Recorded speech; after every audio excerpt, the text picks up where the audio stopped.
şu bizim dünyamızda yaşayışımızda erhileyin arasında, enatan arasında, oğul gıydın arasında, malında, mülkünde, algı vergiyin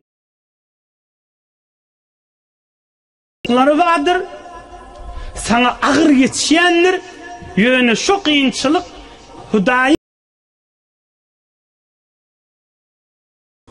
dinanandan, erinin, enatasının yönü itiklep, yük yaletip, gününü geçirip du pakir, şola adam yadına salsın, şu kıyınçılığı hiy olmasa, inşallah kıyamet gün cennete girmegine sebep olur. Kıskaca tip öğürleyin, bir tofor kıyınçılıkları vardır, tamam senin hayrınıdır, ama sen haberin yoktur. Bitir yüreğine ağıram salma. Ha hikmettir, hayrım için nedir inşaallah di, Huday arkandır. İki oldu. Zeyrim durmallarla.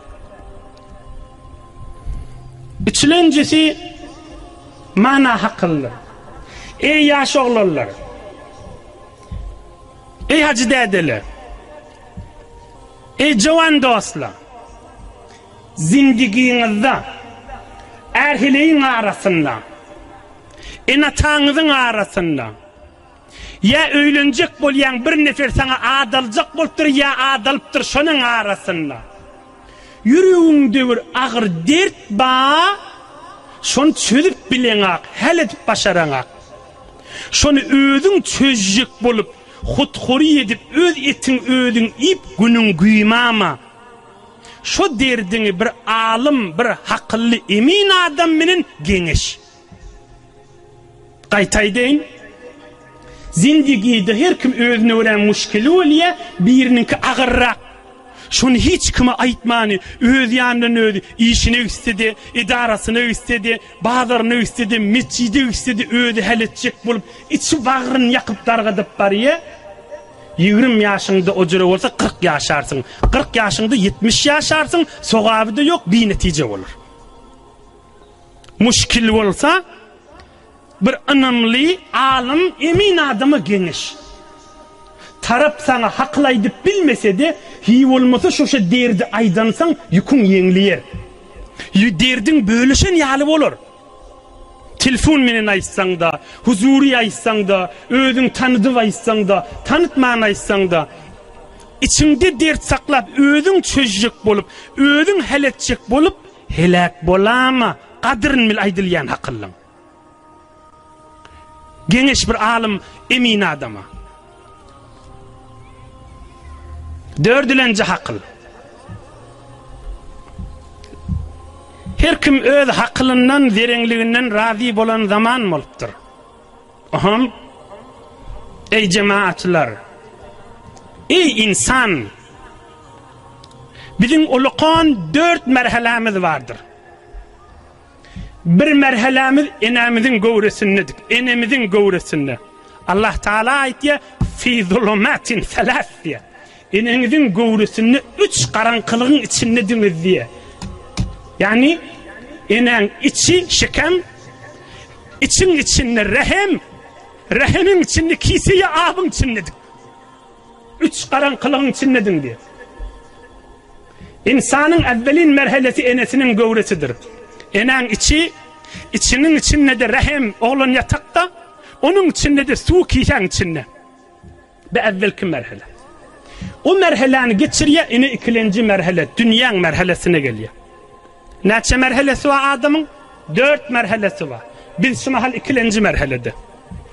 3. merhalemiz kabr, barzah halattır. 4. merhale, ulu merhale kıyamet meydandır. Evimizde bizim kabr ve yani barzah ve kıyamet bizim evimizde. Aham.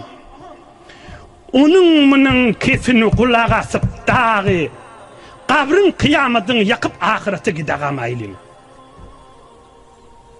Onun kefine havva verecek bolup, ovudurrak keplenni, bir genrek lügatler aydanni, bir gen adam mıkamı deyip, ya mahbaralardan eşitip, ya öz ova qarangda birinin eşitip, Huday peygamberden daş olup, 2 merhalede boş kuğur baramaylim. enemizin göwresi ondan geçtik. İkinci ýagdaýymyz şu mahal. Öwde kabr we soňra kıyamet ýagdaý öwümizde bardyr. Şu merheleleri amale salih gerek gowlugyny alyp gideýliň. Yani hamany zenanan senden narahatda. Palany ýal del, palanyň öýü ýal del, palanyň içesi ýal del, mındam narahat senden. Namazlygyň üstünde ýeki jödüň oturdy pikir.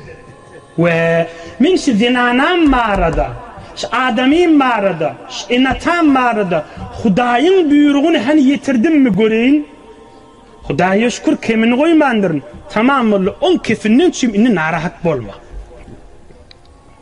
Mesuliyet wezifäň bitirmedik bolsaň narahat bol. Meselen şu mahal sadece misal aýdynda, meselen bir karment bar. Saat 4'te öýüne gelýär. Saat 6'da bir kafin kakya bar, edaran açmayan işim yola sallıysa, şun vazifesim barp yola salmak. Vazifesi değil, erti sarı vakt gelliya da. Mesuliyeti de yok. Şunun yal misalları Allah'a gidiveyinde. Enata oğulgıyız da şeyde. Erhileyi de şeyde. On güğününü tapçak bulup ödün yıkıp helak etip yürümü. Hudaýyň buyurun mesul boynunda koyan zatı yerine yetir, Allah'ın yanında yüzün aktır.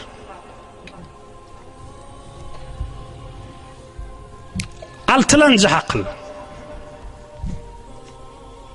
Ey hacı dede, ey ahuncan, ey cavan oğlan, ey yaşlı, senin yanına kıydın gelse, oğlun gelse, dostun gelse, yegen gelse, sen yanında ya cemaatın biri gelip falaniden zeyrense, falani şeyt ya, falani şeyt ya, falani şeyt ya deyip ağlayısta da onun kefini kızma. Tarafın kefini işitmeken. Aytay deyin. Ey ahuncan, ey hacı dede, ey düşümlü, ey savatlı, ey ulukan adam. Yanımıza kızımız da ağlak gelse, oğlumuz da gelse, ya cemaatin biri gelse, ya yegenimiz ya dayımız gelse, şeyle mi odunlu ödüm bilyedim onu nip kefi götürme. Tarafın da bir kefin eşit önce. Tarafın da bir aytyan radı var mı gör. Onun kefiyle kızıp izinden narahatçılık bulamasın. Tarafın da kefi yok bolsa, tarafta çından bir bidirek bolsa, aytmağa manası yok bolsa, inni bir gurrunu bir yana elt. Neyinki tarafın kefin eşitmeken gurrun kızdırıp turup al gitmeli olsun. Ahırkı hakıl, yedilenci. Yedilencisi, ey bazarda gezip beren dostlar. Bir hususen bazarın içindekili. Hemmemizde Hudaýa şükür, hemmemizde özüne göre her kimin bazarı var da. Senin yanına algı vergi pullip ya mamule edecekti, ya mamule edecekti, ya 2-3 günden pulun bererin deyip canın anan yan dostun gelse turup bariyaka dostum can olsun deyip dostluğumuz yerimizde taçkınıza barmak bassa gitti. İşin gayimla. O kıyın görecek de neminne aramız şeyle oldu mu deyip şin gayimla illi kıyın görse görsün. Ya tarap men sadara gaydeyin özüme mengleş olansın. Tarap ahuncanmıştık da. Ahuncan bolsa olsun. Hormatun koy, sili o öz imanın, ona öz mehabbetin, ol sogabın alırsın. İşin mekamlı yönü. İşin gayimli. Ya ahun neymiştik, bir koca adammıştık. Ya mescide katını yenmiştik. Dinlen. Hazreti Ömer'in yanına bir adam birini öptür. Bir kovadım deyip. Hazreti Ömer aydıptır, durdu deyiptir. Şu mescide katınap duruşunu görüp evri evyen mi deyiptir. Hava deyiptir, 5 vakt mescide var ya deyiptir. Hazreti Ömer neyme deyiptir. Mescide var yanım olsa imanlı adam deyiptir. Kova adam deyip evme deyiptir. Kova adam deyip evcek bolsan ya mamule edip görürsün ya misafirete gidip görürsün. Ondan beri evme deyiptir. Mescide gatnaya deyip imanlı adam değil. Müslüman adam değil. Kova adam deyip evme deyiptir. Mamulet gördün mü deyiptir. Musafiretik gördün mü deyiptir. İnhe 7. hakılnan molli tarap kova adam. Mesela fadacayken qariyin ödünü kiplep duran. İsana iş düştür demi ya mamuletçi. İşin qaimla. Amerikan arasında gurrun meri yarahim bidip yöne geçir ama. Barmak bastır, şayet tut, işin qaimla. Her kim mortun taraf. Bizim şeriatımız var, Huday peygamberimiz var, işin qaimlamalı. Kuda olacak bolsan da şeyle. Ha, o mu dik geçirme. İdarla her kim mortun taraf. Yine bir yedi hakkıl oldu. Adacık amal soğabı kan amener Resulullah. Bir neçe qiyin vuryan zadın madır içinde sen cennete gireceğine sebeptir. Üçüncü onun bunun kefine kulak atıp kabr kıyamadın yakama. Dördüncüsü içinde narahatini aylap hiç kime genişmeni helak bolama. Beşincüsü mesuliyet miktarınca kossei.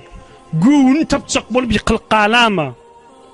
Altıncı bir neferin kefini eşitip bu bicirim iştigo deyip kızma tarafın kefini eşitmesin.